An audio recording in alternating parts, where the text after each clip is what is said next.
Hi, என்னோட பேர் Muthu Solaippin. Welcome to Grow Tamil YouTube channel. நீங்கள் வந்து நிறைய சம்பாதிக்கிறீங்க, ஆனால் எதுவுமே பணம் சேவ் பண்ண முடியலையா? இல்லை உங்களுக்கு மாத சம்பளம் போடுறதுக்கு ஒரு லாஸ்ட் 1 வீக் முன்னாடி பார்த்தீங்கன்னா உங்கள் பேங்க் அக்கௌண்ட்டில் வெறும் 500 ரூபா தான் பேலன்ஸ் இருக்கா? இந்த மாதிரி கொஸ்டின்ஸுக்கு உங்களோட ஆன்சர் எஸ், ஆமாம் அப்படின்னு சொன்னீங்கன்னா உங்களுக்கு இந்த வீடியோ ரொம்பவே யூஸ்ஃபுல்லாக இருக்கும். ஏன்னா இந்த வீடியோவில் மியூச்சுவல் ஃபண்ட் மூலயமா எப்படி நீங்கள் ஒரு மியூச்சுவல் ஃபண்ட் மூலிமா உங்களோட ஃபினான்ஷியல் கோலை அச்சீவ் பண்ணலாம் அப்படிங்கிறத பற்றி நாங்கள் சொல்ல போகிறோம். அண்ட் அது ஸ்பெசிஃபிக்காக சிஸ்டமேட்டிக்காக எப்படி இன்வெஸ்ட் பண்ண முடியும் அப்படிங்கிறது தான் இன்றைக்கி பார்க்க போகிறோம். ஸோ எஸ்ஐபி மூலிமா எப்படி இதை அச்சீவ் பண்ணலாம் உங்கள் ஃபினான்ஷியல் கோல்ஸை. So SIP stands for systematic investment plan. இது மூலிமா எப்படி நீங்கள் உங்கள் கோல்ஸை அச்சீவ் பண்ணலாம். அண்ட் நிறைய நியூ ஃபர்ஸ்ட் டைம் இன்வெஸ்டர்ஸ் நிறைய பேர் இந்த எஸ்ஐபி மூலிமா நிறைய பேர் இன்வெஸ்ட் பண்ண ஆரம்பிச்சிருக்காங்க இந்தியாவில். And which is growing and very very fast base. ஏன் அப்படின்னா இது கிட்டத்தட்ட ஒரு என்ன சொல்கிறது, நீங்கள் மார்க்கெட்டை டைமிங் பண்ணணும்னு அவசியமே இல்லை. ஸோ இதனால் நிறைய பேர் இது பக்கம் இழுக்கப்படுறாங்க, இந்த மெத்தடுக்கு உள்ளே வரணும்னு ஆசைப்படுறாங்க. ஸோ ஒரு ஃபேக்ட், ஒரு இன்ட்ரெஸ்டிங் ஃபேக்ட் உங்களுக்கு சொல்கிறேன். இந்த வருஷம் மட்டும் பார்த்தீங்கன்னா கிட்டத்தட்ட all time high 2023 September all time ஹையாக கிட்டத்தட்ட 16,042 crores பார்த்தீங்கன்னா எஸ்ஐபி மூலிமா நடந்திருக்கு. Compared to previous month 15,814 crores.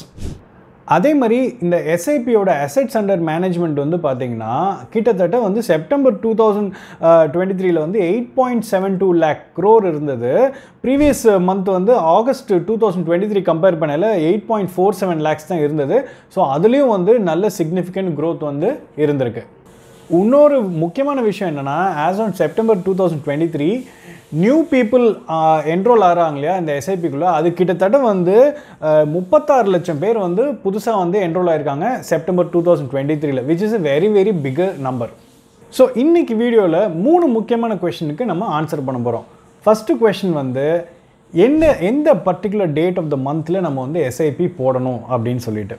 ரெண்டாவது கொஷின் அதாவது இதோட எஸ்ஐபியோட ஃப்ரீக்வன்சி இருக்கு இல்லையா, அது வீக்லி போடலாமா, டெய்லி போடலாமா, இல்லை மந்த்லி போடலாமா, இல்லை என்ன சொல்கிறது பை மந்த்லி போடலாமா, இல்லை குவார்ட்டர்லி போடலாமா, இல்லை பை ஆனுவலாக போடலாமா, இல்லை ஆனுவலாக போடலாமா அப்படிங்கிறது. மூணாவது கொஸ்டின் என்ன ஆன்சர் பண்ணோன்னா, இந்த எஸ்ஐபியோட டைம் பீரியட், அதாவது டைம் ஹாரிசான், எவ்வளோ வருஷத்துக்கு நம்ம இன்வெஸ்டடாக இருந்தால் நம்மளால் நம்மளோட கோல்ஸை அச்சீவ் பண்ண முடியும். இந்த 3 முக்கியமான கொஸ்டினை தான் இன்றைக்கி வீடியோவில் டீட்டெயில்டாக பார்க்க போகிறோம். So stay tune to the video, கடைசி வரைக்கும் பாருங்கள். அண்ட் வீடியோக்கு போகிறதுக்கு முன்னாடி நம்ம சேனலுக்கு சப்ஸ்கிரைப் பண்ணுங்கள் அண்ட் இந்த வீடியோக்கு லைக் பண்ணுங்கள். ஏன்னா நம்ம குவாலிட்டி எஜுகேஷன் கண்டென்ட் தான் கொடுக்குறோம். வாங்க வீடியோக்குள்ளே போகலாம்.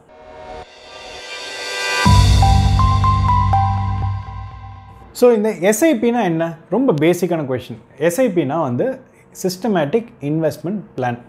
ஸோ இந்த சிஸ்டமேட்டிக் இன்வெஸ்ட்மெண்ட் பிளான்லேயே மீனிங் என்னென்னா சிஸ்டமேட்டிக்காக இன்வெஸ்ட் பண்ண போகிறீங்க. அதாவது ஒரு டிசிப்ளின் மேனரில் நீங்கள் இன்வெஸ்ட் பண்ண போகிறீங்க.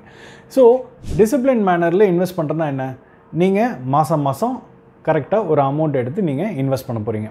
அதுவும் நீங்கள் இன்வெஸ்ட் பண்ணது ஆட்டோமேட்டிக்காக அது உங்கள் அக்கௌண்ட்லேருந்து டெபிட் பண்ணிக்கும். அந்த மாதிரி செட்டப்பில் பண்ணலாம்.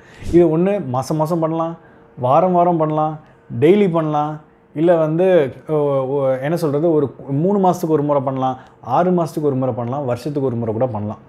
ஸோ இந்த மாதிரி எஸ்ஐபி மெத்தடில் நம்ம இன்வெஸ்ட் பண்ண முடியும். ஸோ இது இன்வெஸ்ட் பண்ணும்போது என்னென்னா, நம்மளுக்கு முக்கியமான ஒரு விஷயம் என்னென்னா, இதில் நம்ம கரெக்டாக டைம் பண்ணணும், மார்க்கெட்டில் கரெக்டாக பார்த்து அந்த மந்த் அடிக்கணும் அப்படின்லாம் கிடையாது. இது ரொம்ப முக்கியமான, இதோட முக்கியமான அட்வான்டேஜ் என்னென்னு கேட்டிங்கன்னா, அதாவது ருப்பி காஸ்ட் ஆவரேஜிங் சொல்லுவாங்க. ஸோ என்ன சொல்ல வராங்கன்னா, நீங்கள் மார்க்கெட்டை டைம் பண்ண தேவையில்லை. நீங்கள் மார்க்கெட்டில் குறிப்பிட்ட டேட்டில் நீங்கள் பாட்டு போட்டுக்கிட்டே போகலாம். ஸோ அந்த பர்டிகுலர் டேட்டில் உங்களுக்கு மார்க்கெட் ரொம்ப என்ன சொல்கிறது ரொம்ப மோசமான கண்டிஷனில் இருந்தால் உங்களுக்கு நிறைய யூனிட்ஸ் அலோகேட் ஆகும். அதே மாதிரி மார்க்கெட் ரொம்ப பீக்கில் இருக்கும்போது அந்த பர்டிகுலர் டேட்டில் உங்களுக்கு எஸ்ஐபி எடுத்துக்கிச்சுன்னா உங்களுக்கு கம்மியான யூனிட்ஸ் அலோகேட் ஆகும். பட் ஓவராலாக லாங்கர் பீரியடில் பார்த்தீங்கன்னா ஆவரேஜ் அவுட் ஆகி கடைசியில் உங்களுக்கு நல்ல ரிட்டர்ன்ஸ் கொடுக்கும். இதுதான் ருப்பி காஸ்ட் ஆவரேஜிங் அப்படின்னு சொல்லுவாங்க. ஸோ நீங்கள் டைம் பண்ண தேவையில்லை, அதுவே வந்து கரெக்டாக மாதம் மாதம் பண்ணிகிட்டே இருக்கையில் ஓவரால் வந்து அதுவே பேலன்ஸ் அவுட் ஆகிக்கும். அதுதான் இதனுடைய மிகப்பெரிய வந்து அட்வான்டேஜ் அப்படின்னு சொல்கிறாங்க. இன்னொன்று, நம்ம இந்த மாதிரி ஷார்ட் டேர்மாக மார்க்கெட் ஃப்ளக்சுவேட் ஆகிறது பற்றிலாம் நம்ம கவலைப்படவே தேவையில்லை. மார்க்கெட் ஹையாக போச்சுனாலும் கவலைப்பட தேவையில்லை, லோவாக போச்சுனாலும் கவலைப்பட தேவையில்லை. ஏன்னா வந்து அது எல்லாமே ஷார்ட் டேர்ம். நம்ம லாங் டேர்மாக தான் வந்து பார்க்கல இந்த எஸ்ஐபி வந்து ரொம்பவே யூஸ்ஃபுல்லாக இருக்கும். அண்ட் இதில் வந்து பேர் மினிமம் 500 ரூபாயிலிருந்து நீங்கள் மேக்ஸிமம் வந்து எவ்வளோ அமௌண்ட்டுக்கு வேணாலும் ப்ரீடிஃபைனாக நீங்கள் பண்ணிடலாம். அந்த அமௌண்ட் வந்து கரெக்டாக வந்து உங்கள் அக்கௌண்ட்லேருந்து எடுத்துக்கிட்டே வந்து இருக்கும். ஸோ இதெல்லாம் தான் வந்து பார்த்திங்கன்னா எஸ்ஐபி கீழே இருக்கக்கூடிய விஷயங்கள். நம்ம பேசிக்காக ஃபஸ்ட்டு அண்டர்ஸ்டாண்ட் பண்ண வேண்டியது வீடியோக்கு போகிறதுக்கு முன்னாடி. இன்னும் சிம்பிளிஃபைடாக உங்களுக்கு ஒரு எக்ஸாம்பிளோட சொன்னால் ஈஸியாக புரியும். இப்போ நீங்கள் வந்து மாதம் 6 மாதத்துக்கு 10,000 ரூபாய் இன்வெஸ்ட் பண்ணுறீங்கன்னு வச்சுக்கோங்களேன். அது பெட்டரா இல்லை லம்சமாக ஒரே ஷார்ட்டில் 60,000 ரூபா போடுறது பெட்டரா அப்படின்னு பார்த்தீங்கன்னா நீங்கள் டேபிள்லேயே பார்க்கலாம். டேபிளில் பார்க்கல உங்களுக்கு ஜான்வரி ஃபெப்ரவரியிலேருந்து ஜூன் வரைக்கும் பார்த்தீங்கன்னா 2023 வரைக்கும் நீங்கள் இன்வெஸ்ட் பண்ணுறீங்கன்னு வச்சுக்கோங்களேன். 10,000 ரூபா இன்வெஸ்ட் பண்ணுறீங்கன்னா ஒவ்வொரு மாதமும் அந்த டேட்டில் மார்க்கெட் கண்டிஷனுக்கு ஏற்ற மாதிரி உங்களுக்கு நம்பர் ஆஃப் யூனிட்ஸ் அலோகேட் ஆகும். ப்ரைஸ் பர் யூனிட்டும் வந்து மாறிக்கிட்டே வந்து இருக்க போகுது. அதில் வந்து பார்த்திங்கன்னா லம்சமில் போட்டிங்கன்னா மொத்தமாக ஒரு அமௌண்ட்டு போய் ஃபிக்ஸடாக வந்து நீங்கள் அதில் போட்டுறீங்க.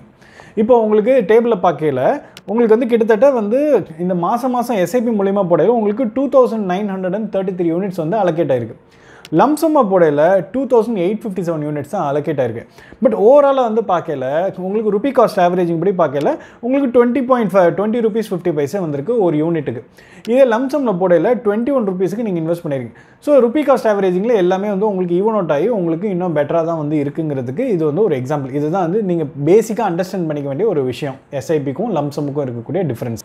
ஸோ ஃபர்ஸ்ட் கொஸ்டின், எந்த டேட்டில் நம்ம எஸ்ஐபி வந்து இன்வெஸ்ட் பண்ணலாம் அப்படின்னு கேட்டிங்கன்னா, நிறைய மியூச்சுவல் ஃபண்ட் கம்பெனிஸ் இருக்காங்க. அவங்க வந்து பார்த்திங்கன்னா உங்களுக்கு ஆப்ஷன் கொடுத்துட்றாங்க. நீங்கள் வந்து எந்த டேட்டில் வேணாலும் நீங்கள் டேட் செலக்ட் பண்ணிக்கலாம். டேட்டை அமௌண்ட்டை செலக்ட் பண்ணிங்கன்னா அது பாடு வந்து கரெக்டாக நீங்கள் என்ன ஃப்ரீக்வன்சி செட் பண்ணிங்களோ அந்த ஃப்ரீக்வன்சியில் உங்கள் இதில் வந்து ஆட்டோ டெபிட் ஆகிட்டே இருக்கும். சில மியூச்சுவல் ஃபண்ட் கம்பெனிஸ் என்ன பண்ணுறாங்கன்னா வந்து ப்ரீடிட்டர்மைண்டாக டேட்ஸ் கொடுத்துறாங்க. இந்த டேட் இது ஒரு 5-6 ஆப்ஷன் கொடுத்துறாங்க. இந்த டேட்டில் உங்களுக்கு எந்த டேட்டை எடுத்துக்கணும் அப்படின்னு சொல்லிட்டு நீங்கள் அதில் செலக்ட் பண்ண போகிறீங்க. ஸோ நீங்கள் எந்த டேட்டை செலக்ட் பண்ணாலுமே இப்போ வந்து நம்ம வந்து எந்த டேட் பெஸ்ட்டான டேட்டுன்னு நம்மளுக்கு ஒரு கன்ஃபியூஷன் வரும். நம்ம ஸ்டார்டிங்கில் இப்போ பிகினிங் ஆஃப் த மந்தில் இன்வெஸ்ட் பண்ணால் நம்மளுக்கு நல்ல ரிட்டர்ன்ஸ் இருக்குமா, இல்லை மிடில் ஆஃப் த மந்த்தா, இல்லை எண்ட் ஆஃப் த மந்தில் பண்ணால் நம்மளுக்கு நிறைய யூனிட்ஸ் அலோகேட் ஆகுமான்னு சொல்லிட்டு உங்களுக்கு டவுட் இருக்கும். ஸோ இதை சிம்பிளாக ஆன்சர் பண்ணால் டேட்டாவோட நம்ம ஆன்சர் பண்ணலாம். கடந்த 26 வருஷங்களாக, அதாவது செப்டம்பர் 1996 ஆகஸ்ட் 2023 வரைக்கும் 26 வருஷமாக டாப் 30 கம்பெனிஸ் என்னன்னு சொல்லி எடுத்து, அதாவது அவங்களோட பெர்ஃபார்மன்ஸை, அதாவது மார்க்கெட்டில் வந்து பிஎஸ்சி சென்செக்ஸில் அதே மாதிரி என்எஸ்சியில் வந்து அவங்களோட பெர்ஃபார்மன்ஸை எடுத்து பார்க்கல என்ன ஒரு விஷயம் நல்லா புரியுதுன்னா, இதில் நீங்கள் எந்த கம்பெனியில் நீங்கள் 10 வருஷத்துக்கு நீங்கள் வந்து மியூச்சுவல் ஃபண்டில் எஸ்ஐபியில் நீங்கள் போட்டு டச் பண்ணாமல் அந்த அமௌண்ட்டை டச் பண்ணாமல் இருக்க போகிறீங்க அப்படின்னா, அப்போது வந்து நீங்கள் பிகினிங் ஆஃப் த மந்தில் இன்வெஸ்ட் பண்ணாலும் சரி, மிடில் இன்வெஸ்ட் பண்ணாலும் சரி, கடைசியில் இன்வெஸ்ட் பண்ணாலும் சரி, it doesn't make a big difference. ஒன்றும் பெரிய மாறுதல் ஏற்பட போகிறதில்ல. 10 வருஷமாக நீங்கள் இன்வெஸ்ட் பண்ண போகிறீங்கன்னா உங்களுக்கு 10 வருஷம் கிடைக்கக்கூடிய ரிட்டர்ன்ஸ் வந்து எந்த டேட்டில் இன்வெஸ்ட் பண்ணாலுமே ஆல்மோஸ்ட் சேமாக தான் உங்களுக்கு ரிட்டர்ன்ஸ் வந்து கிடைக்கும். ஸோ நீங்கள் டேபிள்லேயே வந்து பார்க்கலாம், இந்த சார்ட்லேயே உங்களுக்கு தெரியும். கிட்டத்தட்ட வந்து நீங்கள் எந்த டேட்டை செலக்ட் பண்ணாலும் 15.61%லேருந்து 15.69% தான் வந்து ரிட்டர்ன்ஸில் இருக்குது. ஸோ 0.08% தான் அந்த difference, which is very very very negligible. அது வந்து பெரிய டிஃப்ரென்ஸே வந்து கிடையாது அப்படின்னு சொல்கிறோம் 10 வருஷம் ஸ்கேலில் பார்க்கல. ஸோ நீங்கள் அண்டர்ஸ்டாண்ட் பண்ணிக்கிட்டது என்னென்னா, சரி இது எப்போ போட்டாலும் ஒன்றும் டிஃப்ரென்ஸ் இல்லை, பட் ஐடியலாக எப்போ போடலாம் அப்படின்னு கேட்டிங்கன்னா, உங்களுக்கு சம்பளம் வந்து கரெக்டாக சம்பளம் எப்போ வருதோ அதுலேருந்து ஒரு 2-3 நாளில் அந்த பணம் வந்து எடுத்துக்கிற மாதிரி நீங்கள் போட்டிங்கன்னா உங்களுக்கு பெட்டர். ஏன்னா வந்து பணம் உள்ளே இருக்கையில் கரெக்டாக ஆட்டோமேட்டிக்காக அது டெபிட் ஆகிரும். இல்லை இன்னும் ரொம்ப நாள் ஆச்சுன்னா மேபி நம்ம எதாவது எடுத்து செலவு பண்ணுறோன்னா அது டெபிட் ஆகாமல் போயிடும். அதுக்காக தான். அண்ட் ரெண்டாவது, நீங்கள் போடையில் சஃபிஷியன்ட் பேலன்ஸ், நீங்கள் எப்போ டேட் கொடுக்க போகிறீங்களோ அந்த டைம் கரெக்டாக எவ்ரி மந்த் உங்களுக்கு இல்லை நீங்கள் போடக்கூடிய டேட்ஸில் கரெக்டாக அந்த ஃபண்ட்ஸை நீங்கள் மெயின்டைன் பண்ணணும். அது செக் பண்ணிகிட்டே இருக்கணும், கரெக்டாக அந்த ஃபண்ட்ஸ் அவைலபிளாக இருக்கா டெபிட் ஆகிறதுக்கு அப்படிங்கிறது நீங்கள் அதை செக் பண்ணிக்கணும். அடுத்தது ஃப்ரீக்வன்சி, அதாவது டெய்லி போடலாமா, இல்லை வீக்லி போடலாமா, இல்லை மந்த்லி எஸ்ஐபி போடலாமா அப்படின்னு சொல்லிட்டு நிறைய மியூச்சுவல் ஃபண்ட் கம்பெனிஸ் வந்து பார்த்திங்கன்னா வந்து இந்த ஆப்ஷன் வந்து கொடுக்குறாங்க, டெய்லி மந்த்லி வீக்லின்னு சொல்லி. இது வந்து அதாவது சில கம்பெனிஸ் வந்து டெய்லி போடுங்க அப்படிங்கிற அளவு போடுறாங்க, டெய்லி, ஃபோர்ட்நைட்லி, வீக்லி, ஏகப்பட்ட ஆப்ஷன் உங்களுக்கு கொடுத்து நம்மளை கன்ஃபியூஸ் பண்ணிடுறாங்க. ஸோ சில பேர் இதனால் என்ன நினச்சிட்டு இருக்காங்கன்னா, தவறுதலாக என்ன நினச்சிட்டு இருக்காங்கன்னா, நம்ம வந்து டெய்லி நம்ம வந்து எஸ்ஐபி போட்டோம் அப்படின்னா மந்த்லி ஒரு முறை போடுற அமௌண்ட் இருக்கும். அதே அமௌண்ட்டை நம்ம டெய்லி பிச்சு டெய்லி எஸ்ஐபியாக போட்டோம்னா நம்மளுக்கு நிறைய ரிட்டர்ன்ஸ் வரும் அப்படின்னு தப்பு கணக்கு போடுறாங்க. அது உண்மையாக பொய்யாங்கிறது நம்ம ஒரு டிஸ்கஷன் ஒரு இதோட தான் டேட்டாவோட தான் வந்து பார்க்கணும். நீங்கள் இப்போ உங்கள் முன்னாடி வந்து ஸ்க்ரீனில் வந்து பார்க்கலாம். அதாவது கிட்டத்தட்ட வந்து நீங்கள் ஒரு 67.01 lakhs வந்து ஒரு குறிப்பிட்ட பீரியடில் நீங்கள் போட போகிறீங்க. அது எப்படி போட போகிறீங்கன்னா டெய்லி வந்து 1000 ரூபாய் போடுறீங்க எஸ்ஐபியை. இன்னொரு ஆப்ஷன் வந்து வீக்லி வந்து பார்த்தீங்கன்னா 4756 rupees போடுறீங்க. இன்னொரு ஆப்ஷன் மந்த்லி 20,682 போடுறீங்க. இந்த மாதிரி நீங்கள் போட்டுகிட்டே வந்தீங்கன்னா உங்களோட ஃபைனலாக வந்து வேல்யூவேஷன் எப்படி இருக்கும்னு பார்த்தீங்கன்னா 6.78 crores நீங்கள் வந்து போட்டிருப்பீங்க உங்களோட வேல்யூவேஷன் ஒரு குறிப்பிட்ட டைமுக்கு அப்புறம். ஸோ எல்லாமே வந்து பார்த்தீங்கன்னா வேல்யூவேஷன் பெரிய மாறுதல் இல்லை. அதே மாதிரி ரிட்டர்ன்ஸ் பார்த்தீங்கன்னா எக்ஸ்ஐஆர்ஆர், அதாவது காம்பவுண்டடாக வந்து உங்களுக்கு ரிட்டர்ன்ஸ் எவ்வளோ கிடச்சிருக்கும் நீங்கள் போட்ட அமௌண்ட்டுக்குன்னு பார்த்தீங்கன்னா நீங்கள் டெய்லி போட்டாலும் சரி, வீக்லி போட்டாலும் சரி, மந்த்லி போட்டாலும் சரி, கிட்டத்தட்ட சேம் அமௌண்ட் ஆஃப் ரிட்டர்ன்ஸ் தான் உங்களுக்கு கிடச்சிருக்கு. 14.4% உங்களுக்கு கிடச்சிருக்கு. ஸோ இந்த எக்ஸ்ஐஆர்ஆர் வந்து எப்படி டிட்டர்மைன் பண்ணியிருக்காங்கன்னா, எக்ஸ்ஐஆர்ஆர் ஒன்றும் இல்லைங்க, அதாவது உங்களுக்கு காம்பவுண்டோட எவ்வளோ உங்கள் பணம் வந்து இன்வெஸ்ட்மெண்ட் க்ரோ ஆயிருக்குன்னு தெரிஞ்சுக்கிறதுக்கு தான் அந்த எக்ஸ்ஐஆர்ஆர். அண்ட் இந்த எக்ஸ்ஐஆர்ஆர் வந்து மாதம் நீங்கள் போட்டாலும் சரி, டெய்லி போட்டாலும் சரி, இது எல்லாத்தையும் வச்சு காம்பவுண்டர் கால்குலேட் பண்ணுறதுக்குண்டான ஃபார்முலா அது. சரிங்களா? ஸோ இப்போ வந்து என்னென்னா, நீங்கள் இந்த எக்ஸ்ஐஆர்ஆர் ஒரு போடையில் இப்போ நம்ம பார்த்தோம் இல்லையா, என்ன பார்த்தோன்னா நம்ம வந்து மந்த்லி, வீக்லி, டெய்லி போடுறோம்.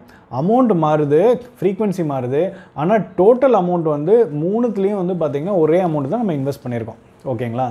இப்போது அதே 26 year டேட்டாக்கு தான் இந்த கேல்குலேஷன் பார்த்தோம். அதே 26 years டேட்டாவுக்கு நம்மளுக்கு வந்து இருக்கிறதுலே ஒஸ்ட்டு டேயில் நீங்கள் வந்து worst day of the month, அதாவது அது ரொம்ப மோசமான நாளில் நீங்கள் வந்து உங்களுக்கு எஸ்ஐபி எடுத்திருக்கு அப்படின்னா உங்களுக்கு வந்து 14.1% வந்து நெட் ரிட்டர்ன்ஸ் வந்து கொடுத்துருக்கு ஆஃப்டர் 26 years காம்பவுண்டடாக. அதே மாதிரி இருக்கிறதுலே வந்து பெஸ்ட் டேயில் போட்டிருந்தாலும் உங்களுக்கு வந்து பார்த்திங்கன்னா வந்து 14.7% உங்களுக்கு நெட் 26 வருஷம் கழிச்சு பார்த்திங்கன்னா காம்பவுண்டராக உங்களுக்கு கொடுத்துருக்கு. நீங்கள் இருக்கிறதுலே வந்து ரொம்ப டிசிப்ளின்டாக நீங்கள் போட்டிருந்தீங்க அப்படின்னா, கரெக்டாக ஒரே டேட்டில் கரெக்டாக எவ்ரி மந்த் போட்டுருக்கீங்களா, எவ்ரி டே இல்லை எவ்ரி வீக் போட்டுருந்தீங்கன்னா 14.4% கொடுக்குது. மூணுமே பார்த்திங்கன்னா கிட்டத்தட்ட சேம் தான்.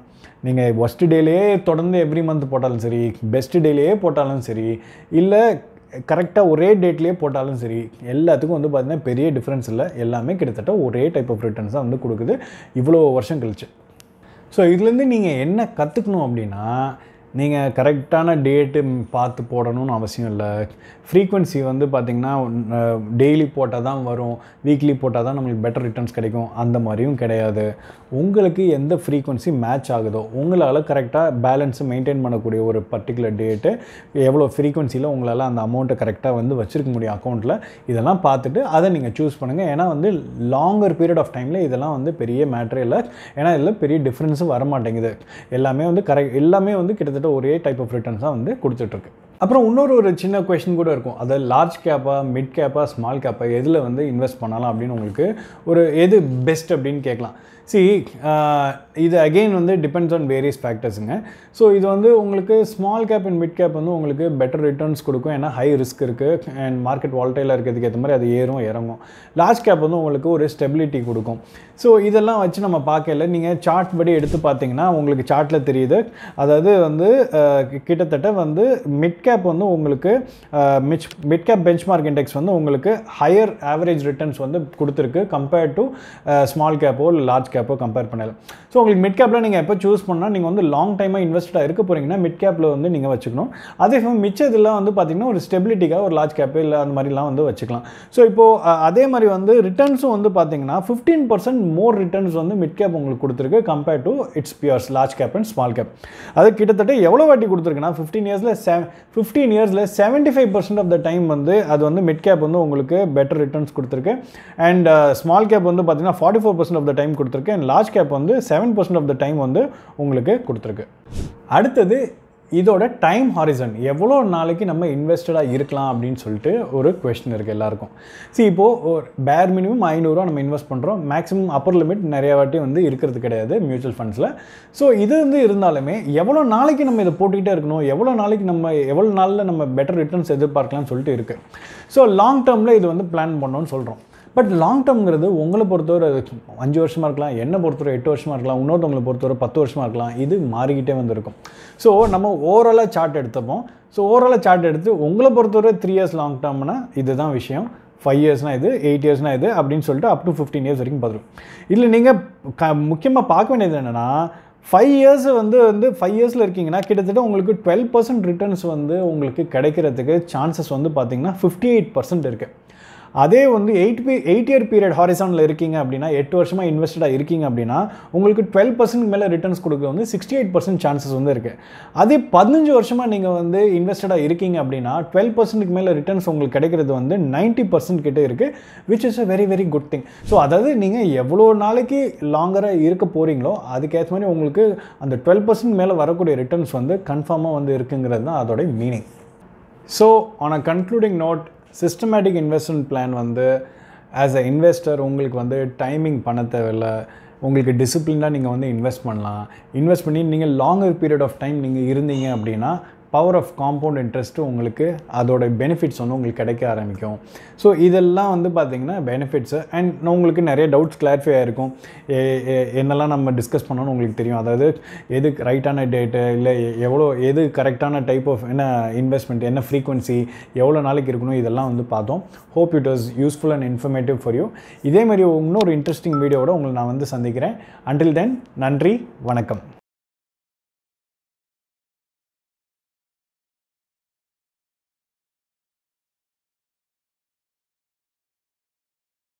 Investment in securities market are subject to market risks. Read all the related documents carefully before investing. Please read the risk disclosure documents carefully before investing in equity shares, derivatives, mutual fund, and or other instruments traded on the stock exchanges.